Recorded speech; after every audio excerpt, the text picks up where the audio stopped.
Um, welcome to, I don't know, let's call it season 2 of BPL TV. So, yeah, we've been on a bit of a hiatus, but it's been slammed between, preseason MLB, going through tons of high school players, tons of youth, and I guess capping off at Marucci World Series last week. Yeah, we've been busy, but we got a lot of data. So we want to just kind of update now. We're, 2 full years into this thing, and I guess the first thing is let's review BPI, and I think we want to talk to it a little bit in relation to swing weight, because that's one of the most common questions we've got is, oh yeah, so it's swing weight. Right. Actually, I'll give you this. We got a couple 34-inch wood bats here just to compare, and as you see when Micah gets this on the scale here, I'll move this guy down here. All right, so. A swing weight scale, golf or baseball, is just a simple cantilever scale, and it doesn't incorporate the actual mass of something. So what do we got here? It's a 90. 90, okay. Yeah. All right, what's the total weight on it? So the total weight is going to be 32 and a half. 32 and a half, Yeah. okay. All right, let's throw this guy on. All right. And these are both 34s, correct? Yep. So these are both 34-inch. Now we're looking at about 91.2 and 32.3 ounce. Okay, so right, this is where we've got a lighter bat but a higher BPI, and because BPI integrates the moment of inertia, the distribution of mass, and the mass, that's where we get just more information, higher resolution. You can see here this scale it's an active double balance scale. So if I really wanted to cheat swing weight, it would be pretty simple. I could just, put a whole bunch of lead or tungsten in the handle of one of these aluminum bats and have a very thin, no weight at the end. I put that on a swing weight scale, it's going to come up as virtually nothing, right? Because all the weight is going to be back here and it doesn't incorporate the mass.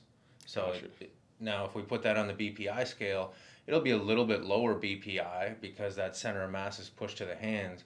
But all that weight that I put in here I can cheat swing weight with is still going to be taken into account, and so the BPI will be a much more accurate reflection of how the bat's going to swing than a swing weight metric. Right.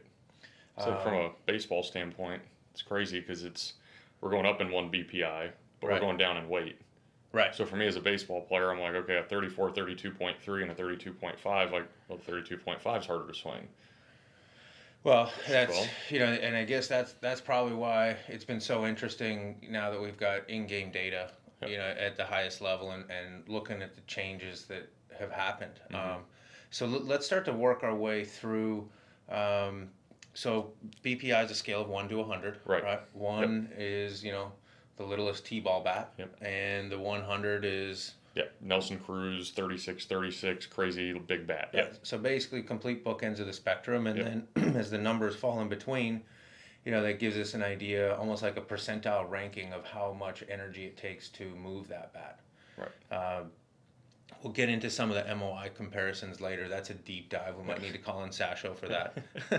But what are we seeing for ranges from players? Yeah, so if we're looking at, let's say, the MLB, those guys, now obviously for those guys and those teams, we use a very high definition scale for wood bats. But if we're talking about the mass market, they want to know, how do I compare to MLB guys? Yeah. Those MLB guys, they're going to be anywhere from 82 to 86 on a universal scale. Okay. They're usually going to be in the low, mid upper 80s. Somewhere in those 80s is like the biggest chunk. Most of them? Yeah, you'll get a few guys there, and usually it's the kids that you see that come straight out of high school or college trying to make that quick transition, and they're in the upper 70s. Okay. And then you'll have a few guys there at the end, somebody like your Judge, Stanton, those type of players. So a lot of minor league guys nowadays are up in the low 90s, it's a pretty big bat, kind of like what we're seeing here on the scale.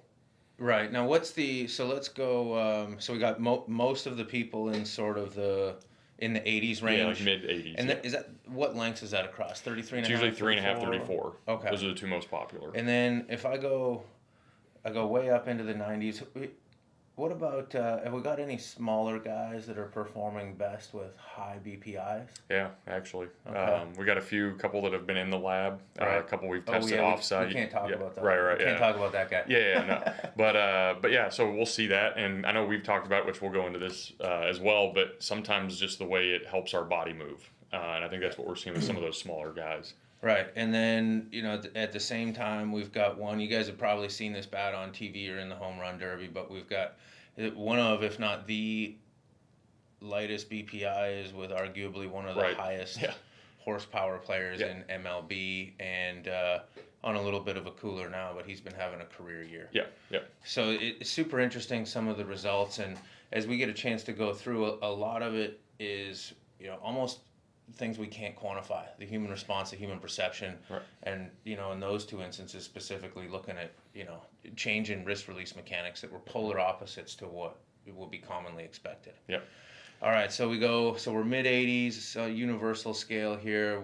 What about when we drop down into NCAA? So when we get to NCAA, we're obviously talking aluminum now. Yeah. And when we talk about that, we do have, if we're looking at the universal scale, that's only going to get up to about 84 to 86. That's the highest. That's going to be the highest BPI we're going to have. Right. So if we're looking at like a traditional terminology, 34-inch end-loaded BB core, yeah. that's going to push the NCAA player right into sort of the middle range of MLB usage. Yep. All right. Yep. And we'll see that very rarely, even at the college level. You got to be a pretty strong, powerful player, and usually those are guys that are going to get drafted. And then when we look at where kids are on average at the college level, they're going to be in the upper 70s to low 80s. So they're kind of getting close. I mean, we're seeing those same kind of power outputs from some of those high Division I type players as some pro guys. So they're going to be in that upper 70s to low 80s on average. And then you'll see down as low as in college, you're probably not going to get much lower than about mid 60s. Okay. So that's you're talking about right there, you're talking about a 32-inch. Yeah, 32-inch. Yeah. Okay, something balanced like Right. a Vandal. A Vandal, or something Cat like that. 9, yeah. All right, and what have we been seeing at high school? High school, so then that ends up being the average is usually that upper 60s, low 70s. Okay. So we're kind of just making a little shift each way. You'll see some, you will see some high school players that'll attempt or will be swinging like the 80, 84-ish bat, which is in the 34 range. And usually those are obviously guys that are probably committed or about to go to college, bigger, stronger players. And they'll go down as low as 50. And that's going to be like a 30-27 Vandal. So those are kids that are probably later developers, freshman year in high school, trying to get something that's an easy transition from a drop 5.